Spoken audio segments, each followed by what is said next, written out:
The day I signed the final paperwork to launch Ability Tech, my hands were shaking so badly I could barely hold the pen. Not from my cerebral palsy, I'd learned to manage that years ago, but from the realization that I was about to prove everyone who'd ever doubted me completely wrong. My name is Camila, and at 31, I run a multi-million-dollar tech company that develops accessibility solutions for people with disabilities. But 15 years ago, I was just the family disappointment, the daughter my parents wished they could hide away. "You're really doing this," Paris said, watching me complete the signature. My best friend had stuck with me through everything, from the day my family kicked me out at 16 to this moment of triumph. I looked up at her, grinning. "We're really doing this." The sleek conference room where we sat was a far cry from the tiny apartment we'd shared when I first started coding. Back then, I'd worked through the night, fueled by instant noodles and determination, creating programs that could help people like me navigate daily tasks more easily. Remember when your mom said technology wasn't a suitable career for someone with your condition? Paris made air quotes with her fingers, her voice dripping with sarcasm. I laughed, but it came out hollow. "Oh yes, right before she told me I was embarrassing the family by refusing to stay quietly at home, like a good disabled daughter should." Vincent, my business advisor, cleared his throat. "Well, I'd say creating revolutionary accessibility software that's about to help millions of people is a pretty suitable career." He shuffled through some papers. "And speaking of which, the press release about our latest adaptive interface goes out tomorrow." My phone buzzed. I glanced at it and froze. Paris noticed my expression change. "What is it?" "My brother Rocco just viewed my LinkedIn profile." I set the phone down carefully. "He hasn't acknowledged my existence in 15 years. The same brother who helped pack your bags when they kicked you out?" Paris's voice hardened. I nodded, memories flooding back. The day everything changed, I'd overheard my parents discussing my future, or rather, their plans to ensure I didn't have one. They'd decided to send me to a special facility where I wouldn't burden the family anymore. My sister Rachel had stood silently by while Rocco helped them, all of them acting like I wasn't even there. "They're probably just curious because of the Forbes article," Vincent suggested, referring to the recent piece highlighting our company's rapid growth. "Or they've finally realized what they threw away," Paris added, squeezing my shoulder. I shook my head. "They threw away a scared 16-year-old who couldn't walk without stumbling. They have no idea who I am now." The intercom buzzed. "Ms. Pearson, your 3 o'clock is here." "Thanks, Sarah." I straightened in my chair, pushing the memories aside. Time to focus on what matters. A young woman entered, walking with the help of forearm crutches. She was here to test our latest software, designed to make workplace technology more accessible for people with mobility challenges. "Hi, I'm Camila," I said, extending my hand. "Thank you for helping us today." Her eyes lit up with recognition. "You're the founder? I've read about you. Your story. It gave me hope when I was struggling to find work." I smiled, remembering why I'd built all this. Not for revenge, though that might be coming whether I planned it or not. I'd built it because 15 years ago, a teenager with cerebral palsy needed someone to believe in her possibilities instead of seeing her as a problem to solve. "Well," I said, gesturing to the testing station we'd set up, "let's see if we can give some more people hope, shall we?" As we began the testing session, my phone buzzed again. This time it was Rachel viewing my profile. Then, minutes later, my mother. Paris caught my eye across the room, raising an eyebrow in question. I gave her a slight nod. We both knew what was coming. The family that had once been so eager to get rid of me was circling back, but I wasn't that helpless 16-year-old anymore. I was Camila Pearson, CEO of Ability Tech, and if they thought they could waltz back into my life to claim a share of what I'd built, They were about to learn just how wrong they were. The young woman testing our software looked up with a bright smile. "This is amazing. It's like you really understand what we need." "I do understand," I replied, my voice steady despite the storm of emotions brewing inside. "And I promise you, we're just getting started." The email arrived 3 days after my family's LinkedIn stalking spree. I was in my office reviewing quarterly reports when Paris burst through the door without knocking. "They actually did it," she said, waving her phone. "Your mother just emailed the company's general contact address." I leaned back in my chair. "What does it say?" "Dearest Camilla," Paris read, her voice dripping with sarcasm. "We've been following your remarkable success and are so proud of what you've accomplished. Your father and I would love to reconnect and make amends, perhaps over dinner. We have so much to discuss." I let out a sharp laugh. 15 years of silence, and now they're so proud? "There's more," Paris continued. "Rocco and Rachel miss you terribly and would love to be part of your life again. We've all grown so much since those difficult days." The phone on my desk buzzed. Sarah's voice came through. "Ms. Pearson, your mother is on line 1. She says it's urgent." I exchanged looks with Paris. "Put her through," I said, hitting the speaker button. "Camilla, darling, is that you?" My mother's voice, still carrying that artificial sweetness I remembered so well, filled the room. "Hello, Mother. Oh, sweetheart, I've been trying to reach you. Did you get my email? We've all been thinking about you so much lately." "Since the Forbes article, you mean?" I kept my voice neutral. There was a slight pause. "Well, yes, we saw that. We're just so proud. Proud enough to finally acknowledge my existence after 15 years? Another pause. "Darling, we were all so young then. We made mistakes. But family is family, isn't it?" Paris rolled her eyes dramatically. I fought back a smile. "Speaking of family," my mother continued, "your brother Rocco has developed quite an interest in technology. He's been working in sales, you know.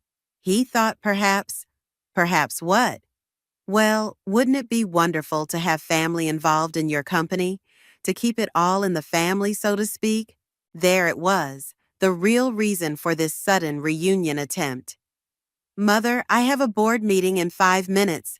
I lied smoothly. "Why don't we schedule that dinner you mentioned? Bring everyone." "Oh, wonderful." The relief in her voice was palpable. "When?" "Friday, 7 o'clock. I'll text you the restaurant details." After ending the call, Paris stared at me. "You're not seriously considering—" "Of course not," I interrupted, "but I want to see their faces when they realize exactly what they threw away." My office door opened again, and Vincent walked in, tablet in hand. "I just got a very interesting call from your brother," he said. "He wanted to know if we had any executive positions opening up." I shook my head, remembering the day Rocco had helped pack my bags. He'd avoided my eyes the entire time, treating me like I was already gone. "Friday night should be interesting," I said. "Vincent, I need you to move up the timeline on Project Legacy." He nodded, understanding immediately. We'd been planning this initiative for months, a complete restructuring of company ownership that would ensure Ability Tech's mission couldn't be corrupted by greed. "I'll have the paperwork ready by Thursday," he said. My phone chimed with a text from Rachel. "Big sis, can't wait to see you Friday. BTW, love your fall collection. Those adaptive fashion pieces are gorgeous. Any chance you could send me some samples? XOXO." "Unbelievable," I muttered, showing the message to Paris. "She hasn't changed a bit," Paris said, "still trying to get something for nothing." I wheeled my chair to the window, looking out at the city skyline, the same city where, 15 years ago, I'd slept on Paris's couch, teaching myself to code with trembling hands that refused to give up. You know what the worst part is? I said quietly. They still don't see me. They see the success, the money, the influence, but they don't see me. Paris came to stand beside me. Then make them see you. Make them see exactly who you've become. Without them, I nodded, my resolve strengthening. Sarah, I called through the intercom. Please make a reservation for Friday at Azure. Table for 7. 7? Paris asked. You and Vincent are coming too, I said. I want my real family there when I face my biological one.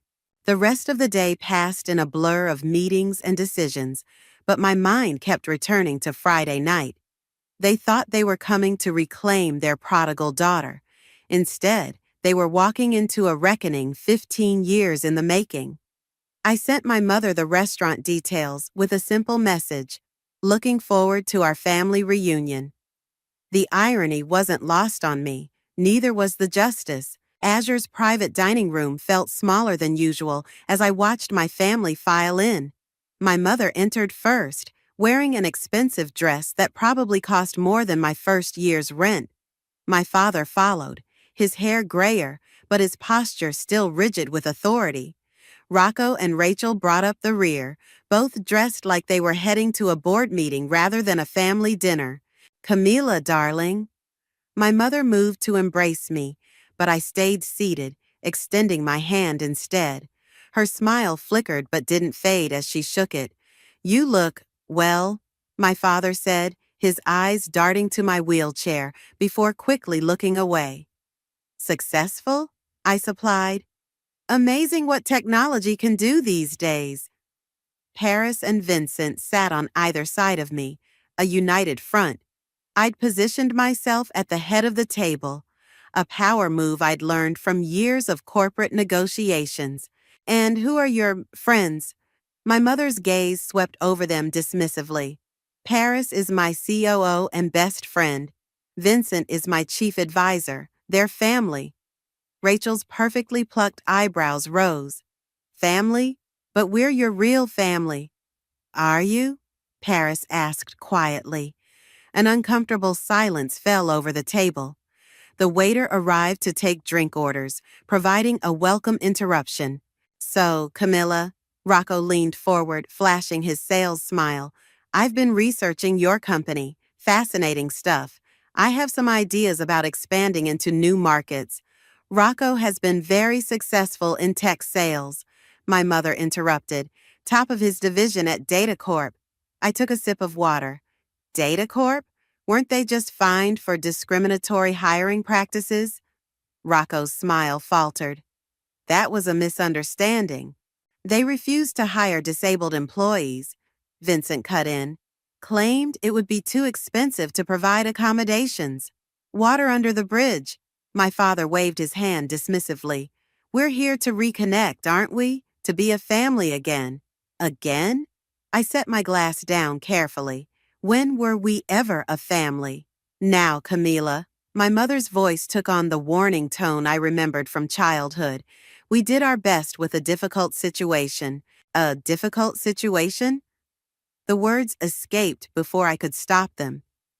Is that what you call sending your 16-year-old daughter away because she embarrassed you? We were trying to get you help. You were trying to hide me away. But guess what? I didn't need help. I needed support. I needed parents who saw me as a person, not a problem. Rachel reached across the table, her expression earnest. We were young, Kami. We didn't understand. You were 12, Rachel, old enough to know right from wrong, old enough to say something when they packed my bags. The waiter returned with drinks and took our dinner orders. The tension at the table could have been cut with a knife. Look, Rocco tried again. What's past is past. We're here now, and with my experience in sales, I could really help expand Ability Tech's reach. Our reach is fine, I said. In fact, I'm making some exciting announcements at next week's board meeting. You should all come. My mother's eyes lit up. A board meeting? How lovely. Yes, I smiled. I think you'll find it very enlightening. Paris caught my eye. suppressing a smirk. Speaking of the company, my father cleared his throat. Your mother and I have been thinking. As your parents, we should have some involvement in such a significant family enterprise. Family enterprise? I repeated. Well, yes, you're our daughter. Your success is family success. I thought back to the night before they sent me away. I'd overheard them in the study. She'll never amount to anything, my father had said. She'll always be dependent on us. You know what I remember most about the day you kicked me out? I said, watching their faces. Not the packing, not the car ride to Paris's house. I remember sitting in my room the night before, teaching myself to code with shaking hands, determined to prove you wrong. And you did, darling, my mother beamed. We're so proud. No, I cut her off. You don't get to be proud. You don't get to claim my success. You don't get to walk back into my life and demand a share of what I built despite you, not because of you. The entrees arrived, steam rising from perfectly plated dishes that no one touched. The board meeting is next Thursday at 10 a.m., I said, picking up my fork. I'll have Sarah send you the details. My family exchanged glances, probably wondering if they'd pushed too hard too fast. They had no idea what was coming. Now, I smiled, shall we enjoy this lovely dinner? I'm told the chef here makes an excellent revenue projection. Paris choked on her wine, and even Vincent had to hide a smile behind his napkin. The game was on, and only 3 of us at the table knew the rules. They're plotting something, Paris said, pacing my office the next morning. Your brother's been calling our HR department 3 times a day, trying to set up meetings. I was reviewing the final documents for Project Legacy when my phone buzzed. Another text from Rachel. Kami, lunch today? I'd love to see where the magic happens. They're not even trying to be subtle anymore, I muttered. Rachel wants a tour of the office. Vincent looked up from his laptop. Your father called our legal team this morning, asked about shareholder rights and family business laws. Of course he did. I wheeled over to the window. He always did think he could bulldoze his way through anything. The intercom crackled. Ms. Pearson, your brother Rocco is here. He says it's urgent. I exchanged glances with Paris and Vincent. Send him up. Rocco burst in moments later, all designer suit and practiced charm. Sis, hope I'm not interrupting anything important. Just running my multi-million-dollar company, I replied dryly. What can I do for you, Rocco? He pulled up a chair, ignoring Paris and Vincent. Look, I've been thinking about what you said at dinner, about the past, and you're right, we messed up, big time. Did you practice that in the mirror this morning? His smile flickered. I'm trying to apologize here. No, you're trying to get your foot in the door before the board meeting. I folded my hands in my lap. How much did Mom and Dad promise you if you could convince me to play nice? Rocco's facade cracked slightly. They're just trying to make things right. By claiming a piece of my company? It's not like that? Then what's it like? Paris interrupted, because from where I'm standing, it looks exactly like that. Rocco shot her an irritated glance. This is family business. Funny, I said. You didn't consider me family when you helped pack my bags 15 years ago. We were kids. Dad said it was for your own good. And now Dad says it's for the family's good to get a piece of ability tech. Some things never change, do they? Rocco leaned forward, dropping his voice. Look, they're going to come after you one way or another. Dad's already talking to lawyers. Why not make it easier on everyone? Is that a threat? It's a reality check.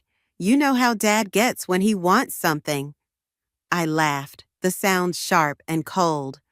Oh, I remember. But here's your reality check, brother dear. I'm not that helpless teenager anymore. And Dad, he's about to learn what it feels like to be powerless. Don't be dramatic. Sarah, I called through the intercom. Please escort my brother out. He was just leaving. Camila, don't be stupid about this. Rocco stood, his charm completely gone now. This could get ugly. It got ugly 15 years ago, I replied. This is just karma. After he left, Paris let out a low whistle. Well, that was subtle as a brick through a window. Vincent, I turned to my advisor. How close are we? He tapped his tablet. Everything's in place. The board's already approved the preliminary measures. We just need your final signature on Thursday morning before the meeting. My phone buzzed again, my mother this time. Darling, your father's quite upset about some legal nonsense. Why don't you come to dinner tonight? Just us girls? We can sort this all out. They're getting desperate, Paris noted, reading over my shoulder. Good. I pulled up the Project Legacy documents on my screen. Because once this is done, they'll have absolutely no legal recourse. Vincent nodded. The transfer of controlling shares to the Disability Trust will be ironclad.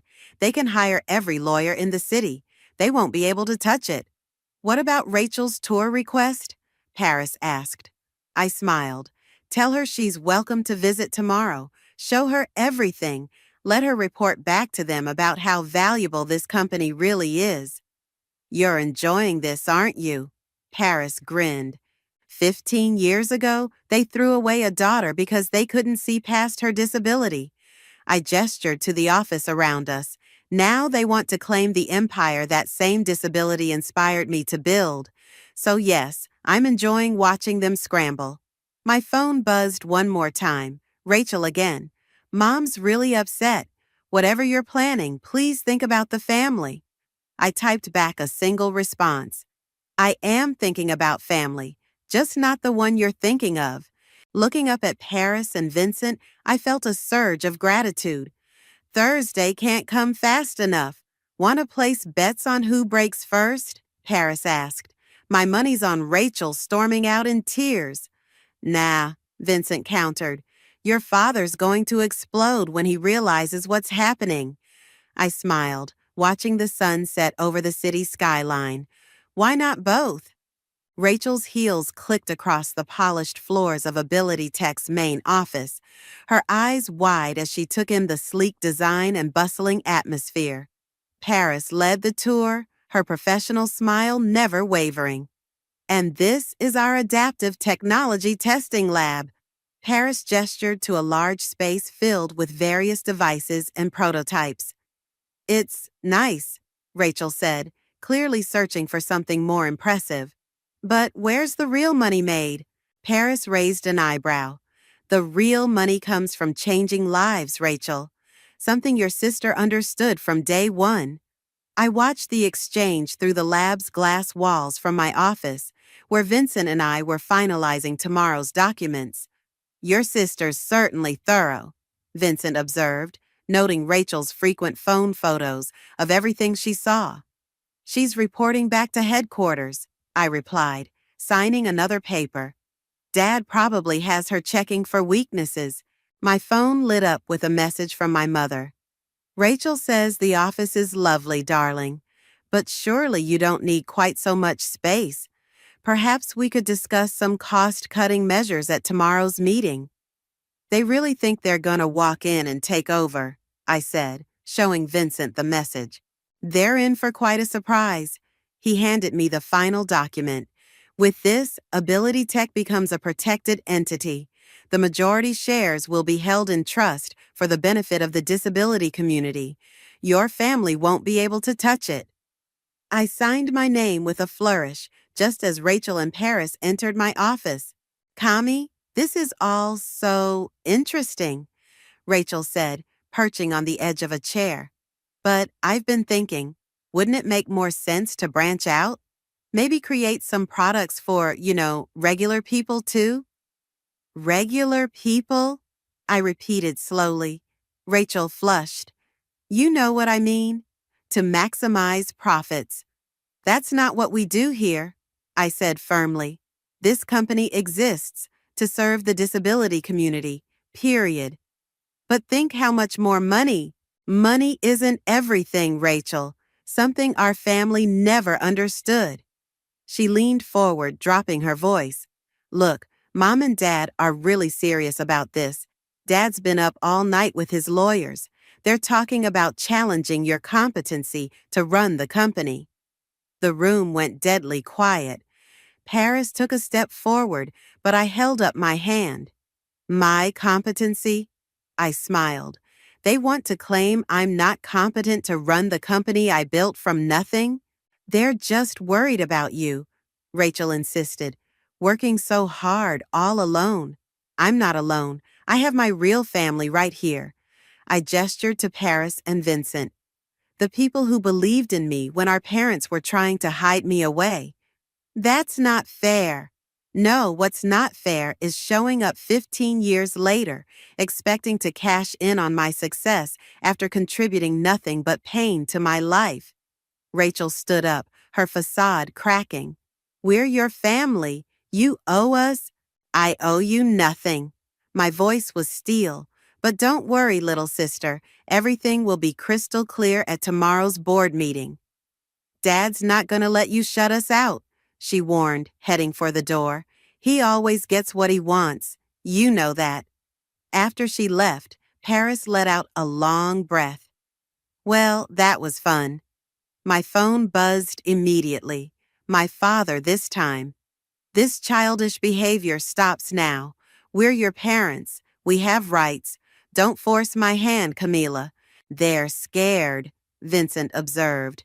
They know they're losing control of the situation. I looked at the signed documents on my desk, my protection against their greed, my guarantee that Ability Tech would always serve its intended purpose. Sarah, I called through the intercom, please send tomorrow's board meeting agenda to my family and add a note. Attendance is mandatory for any parties wishing to discuss company ownership. Already done, Sarah replied. Your mother called twice asking for a preview of the agenda. What did you tell her? That it's confidential until tomorrow morning.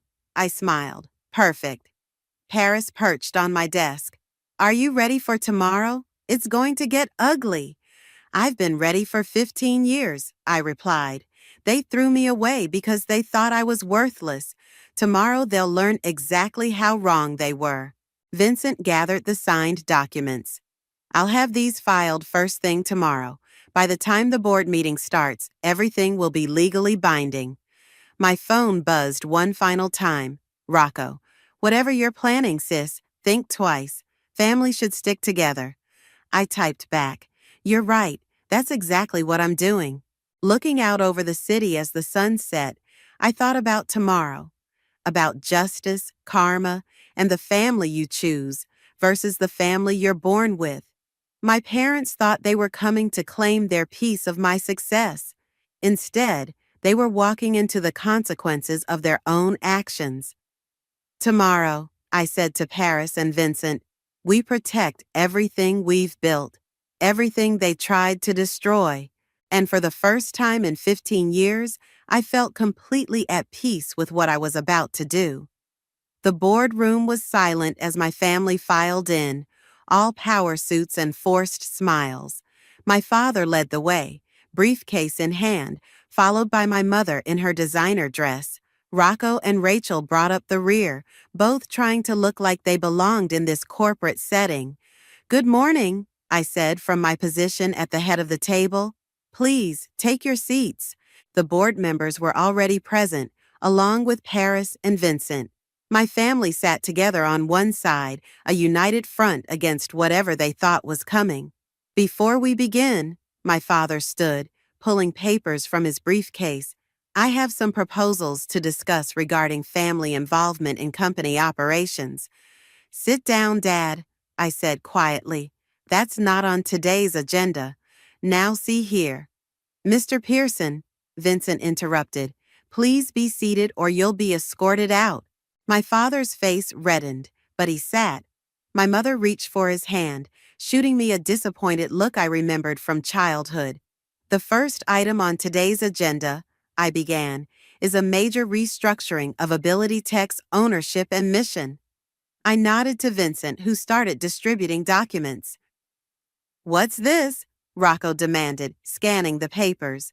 As of 9 o'clock this morning, I continued, 60% of Ability Tech's shares have been transferred to the newly established Disability Empowerment Trust.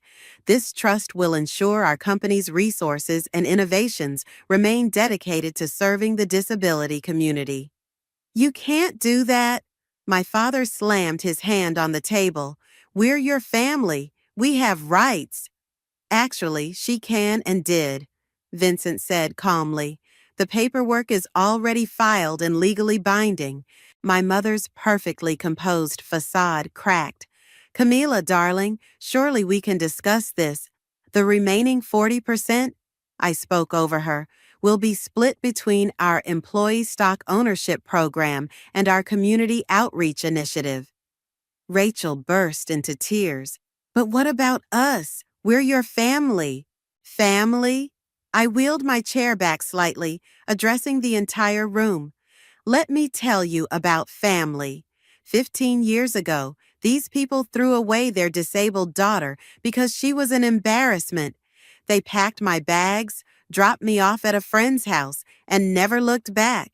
We were trying to help you. My mother protested weakly. No, you were trying to hide me. But here's the ironic part. In trying to get rid of me, you gave me exactly what I needed. Freedom to become who I am, without your constant judgment and shame. Rocco stood up, his sales charm replaced by fury. You vindictive little... Security, Paris called through the intercom. Please be ready. He sat back down, seething. The company's mission, I continued, will remain unchanged, developing technology to empower people with disabilities, not to make you rich, not to boost your social status, but to help people like me, people you thought were worthless. My father's face had turned purple. I'll fight this. I have lawyers. Who will tell you the same thing? Vincent interjected. This restructuring is ironclad. Ability Tech cannot be used for personal profit or family enrichment. It's now legally bound to serve its intended community. You planned this, my mother accused, her voice shaking. You led us on, like you led on a 16-year-old girl, telling her you were protecting her while planning to throw her away? The board members watched in silence, some nodding in approval. They'd all voted unanimously for this restructuring, understanding the importance of protecting our mission. Rachel stood up, mascara running. I can't believe you do this to your own family. I'm not doing anything to you, I replied calmly. I'm protecting my real family, the community that supported me, believed in me, and helped me build this company. The family I chose. This meeting is over, my father announced, standing up. Come on, we're leaving. Our lawyers will be in touch. They can contact Vincent, I said. But I should warn you, trying to fight this will only result in public exposure of why you're doing it. Are you ready for everyone to know how you treated your disabled daughter? My mother froze halfway to the door. I saw the calculation in her eyes, the potential society scandal weighing against her greed. Dominic, she touched my father's arm. Perhaps we should... He shrugged her off, pointing at me. This isn't over. Actually, it is, I said. It was over 15 years ago. You just didn't know it yet. They filed out, Rachel still crying, Rocco glaring, my parents rigid with fury.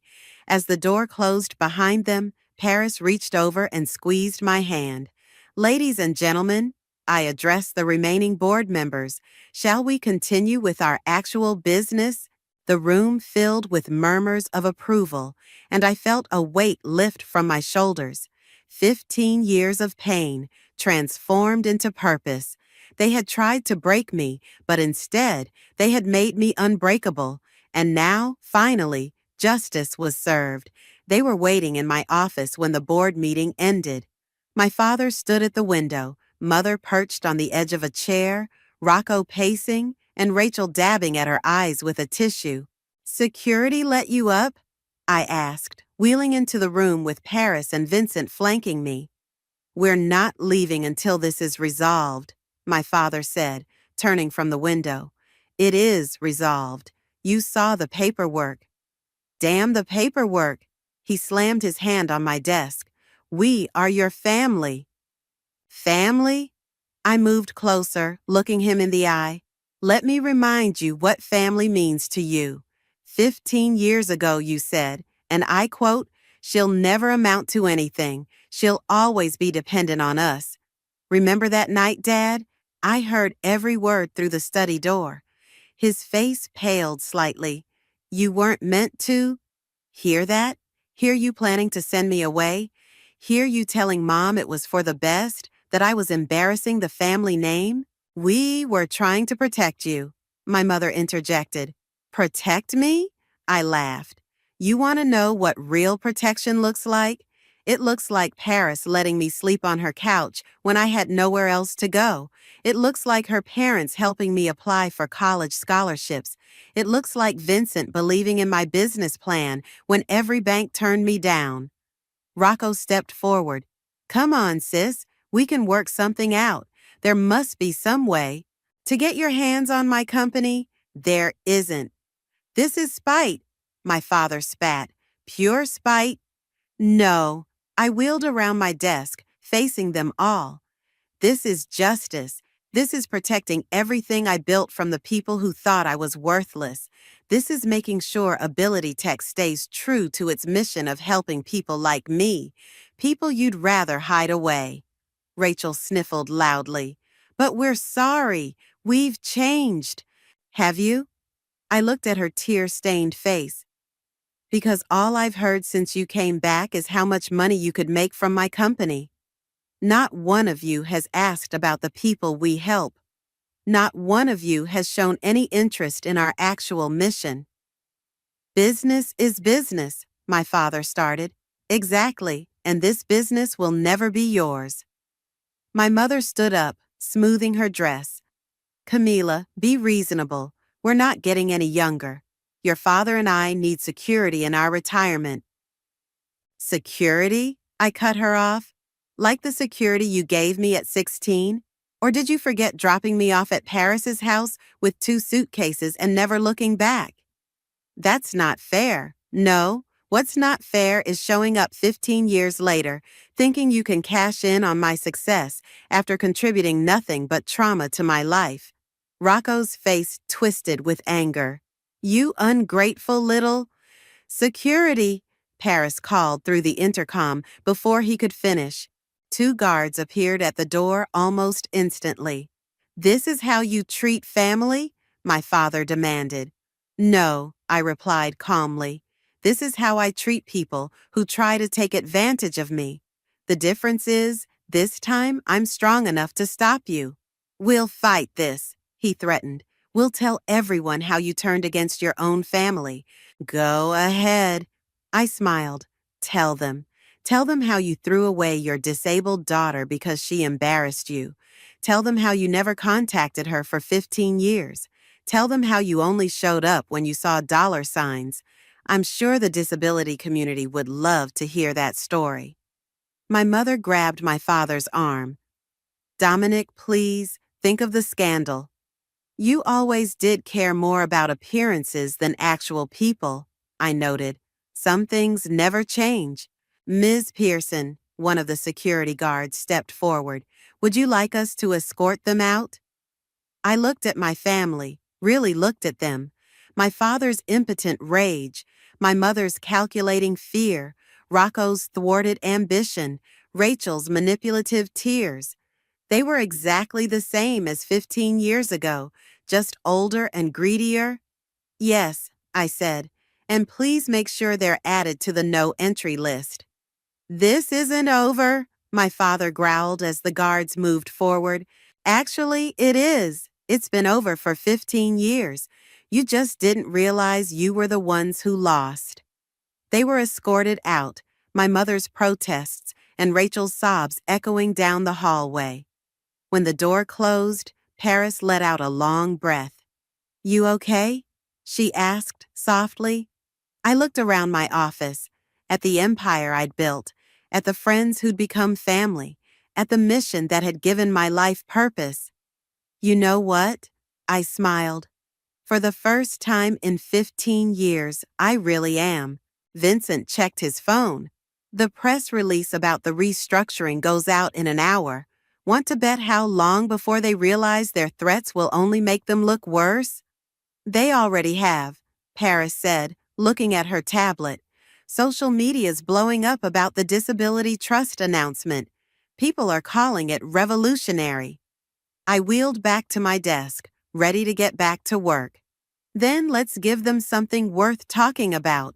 The autumn breeze carried the sound of excited chatter as I wheeled onto the stage, facing the crowd gathered for Ability Tech's annual community showcase.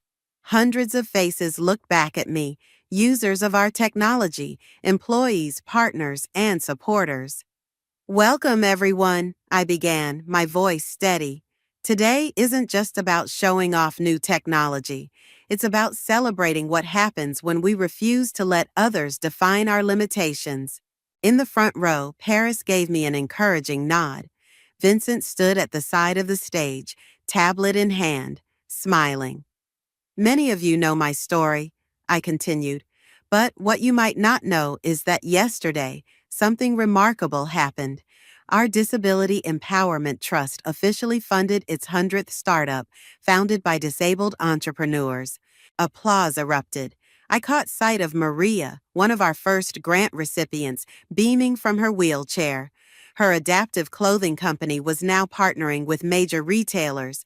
But that's not all we're announcing today, I said once the applause died down. Ability Tech is launching a nationwide mentorship program, connecting disabled youth with successful professionals who understand their challenges firsthand.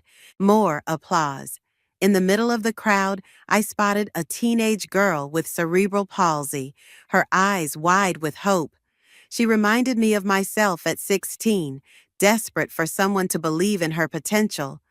Someone once told me I'd never amount to anything, I said, my voice carrying across the hushed audience, that I'd always be dependent on others. They saw my disability as a burden. I paused, remembering my father's words from so long ago. But they were wrong. My disability wasn't a burden. It was a perspective. It showed me problems that needed solving, innovations waiting to happen. It connected me to this incredible community. Paris wiped a tear from her eye, trying to be subtle about it. Last month, a reporter asked me if I regret cutting ties with my biological family after they tried to claim a piece of this company.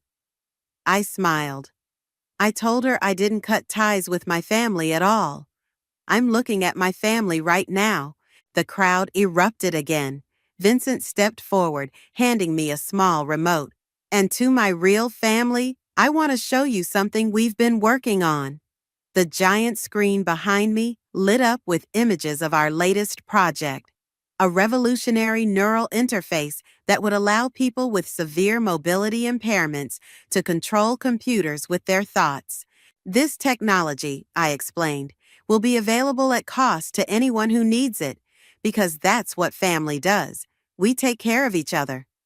After the presentation, as people mingled and explored the showcase exhibits, a young woman approached me. She had crutches similar to the ones I used to use.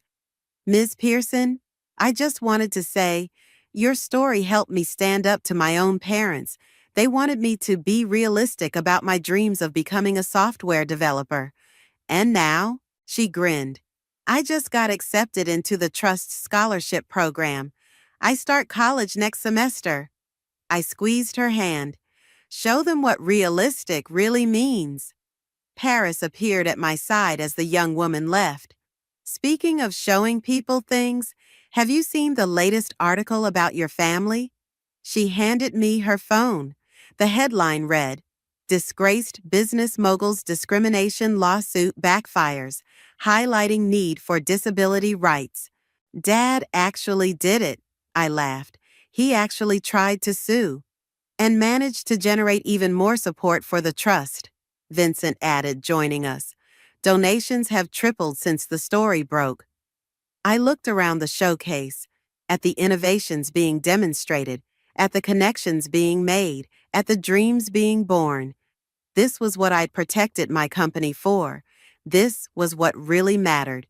Ready for the reception? Paris asked. Almost. I wheeled over to where the teenage girl I'd noticed earlier was examining our neural interface display. Hi, I said. I'm Camila. What's your name? Sophie, she replied shyly. I want to be an engineer, but everyone says it's too hard with my CP. I smiled, remembering my own dreams and doubts. Want to know a secret, Sophie?